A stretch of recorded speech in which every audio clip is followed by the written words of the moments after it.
We are back with one of the latest Democrats to call for impeachment, one of more than half a dozen coming forward in the wake of Bob Mueller's testimony.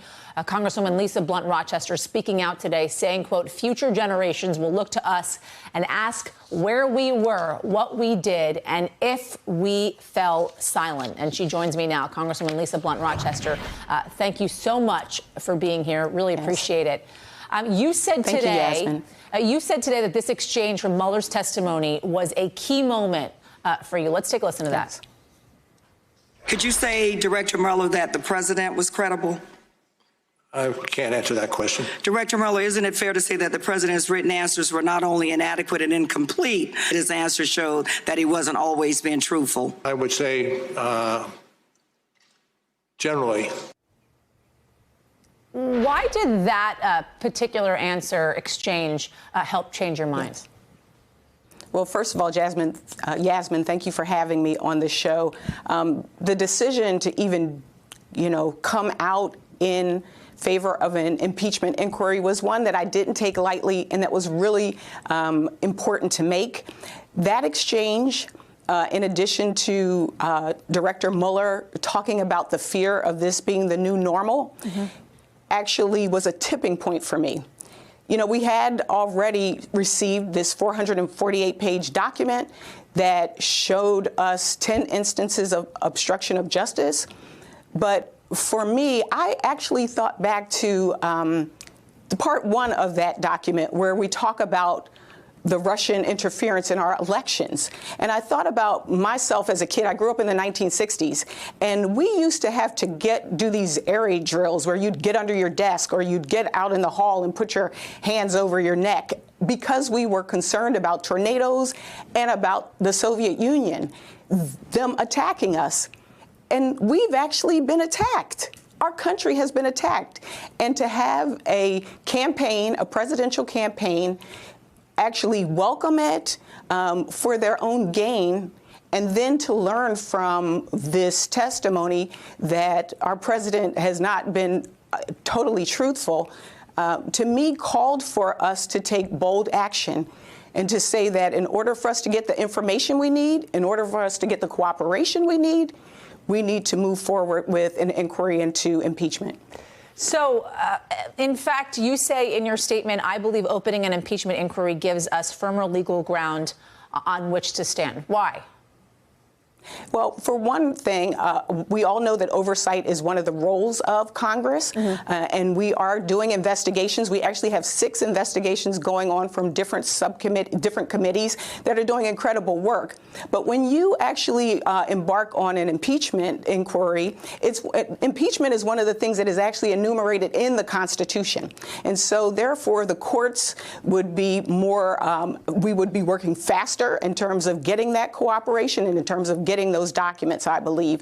And so for me, it adds an extra level of oversight. It actually adds more weight and credibility to what it is that we're trying to accomplish. And the bottom line is nobody is above the law. And so whether it's the president or anyone else, and, this inquiry would help us get the answers and get them in a more expeditious way. All right, I want to bring in Democratic strategist and senior advisor to the Democratic Congressional Campaign Committee, Antoine C. Wright. Antoine, good to talk to you. Good to talk Thanks to you. for joining us on this. Mueller's testimony may have helped change the mind of the Congresswoman, but has it shifted, in your belief, public opinion?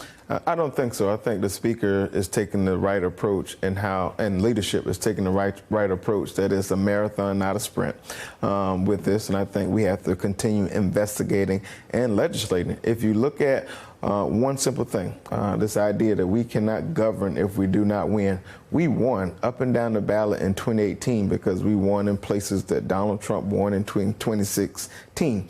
If you talk to those individual members and you ask them what their constituents are saying, they're saying, I want you to commit to doing what you said you were going to do the reason we put you here. And impeachment is not on the top of their minds. Now, does that mean that posture and position will forever be this way? No. But I think that the Congress and the leadership is taking the right approach. And I think that the Congresswoman definitely is doing the right thing by representing the interests of her constituents. But these members who help us make up the majority and who are responsible also for giving us the majority have to respect the wishes of their constituents.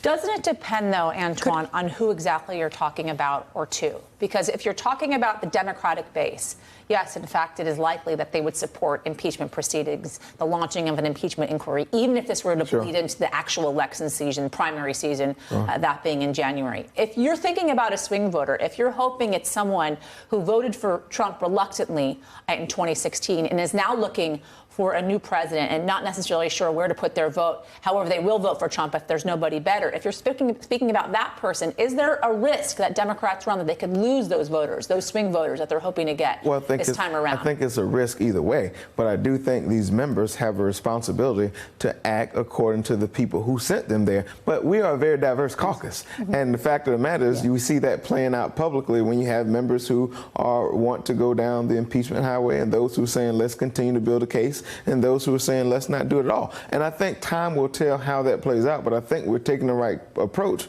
by building the case and ensuring that every voice is heard. And I think the Speaker and the committee chairs and leadership is doing a good job of being inclusive in that conversation. Congresswoman, you want to jump in here? Yasmin? Go ahead. I most certainly do. First of all, I want to say that the Speaker is doing a phenomenal job. She has led us. She has serious concerns about any divisions that this could cause if we don't have a strong case, and I support that.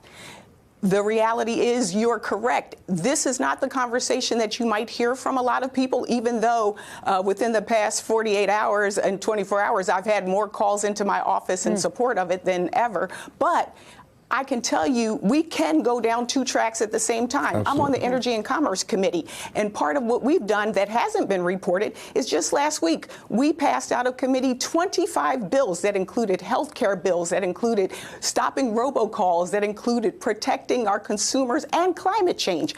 25 bipartisan bills. So the American people do need to know what we're doing for them. But we have a job. Mueller did his job. We've got to do ours. All right, Congresswoman Lisa Blunt Rochester and Antoine Seawright, thank you both. Thank you. Hey, I'm Ari Melber from MSNBC. You can see more of our videos right here, or better yet, subscribe to our YouTube channel below. You could have been anywhere in the world, but you're here with us, and we appreciate that.